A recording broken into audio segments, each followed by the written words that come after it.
বিদেশে আসার জন্য ইন্টারভিউ হয়, ওই ইন্টারভিউতে কি জিজ্ঞেস করে বা ইন্টারভিউটা কেমন হয়?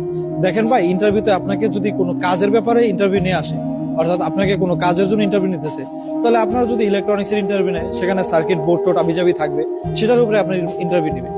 আর যদি নর্মালি আপনি বিদেশে আসার জন্য কোনো খালি ফেস ইন্টারভিউ দেন, মানে হচ্ছে আপনাকে দেখবে বা আপনার কথাবার্তা বলবে, আপনাকে দুই চারটা প্রশ্ন করবে, তাহলে ভাই এত ঘাবড়ানোর কিছু নাই।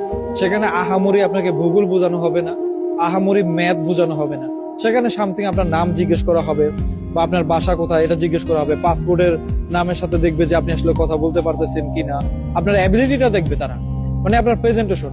যদি আপনি বিদেশে আসতে চান, যদি আপনার ইন্টারভিউ ডেট হয়, আপনি যদি এরকম করে যান, মানে জি স্যার জি স্যার জি স্যার, এরকম না।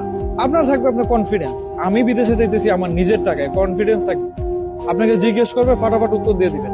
না পারলে আই ডোন্ট নো, জানি না, আমি জানি না, আমি বলবো কেমনে? যেটা জানি ইয়েস আই নো, আমি জানি।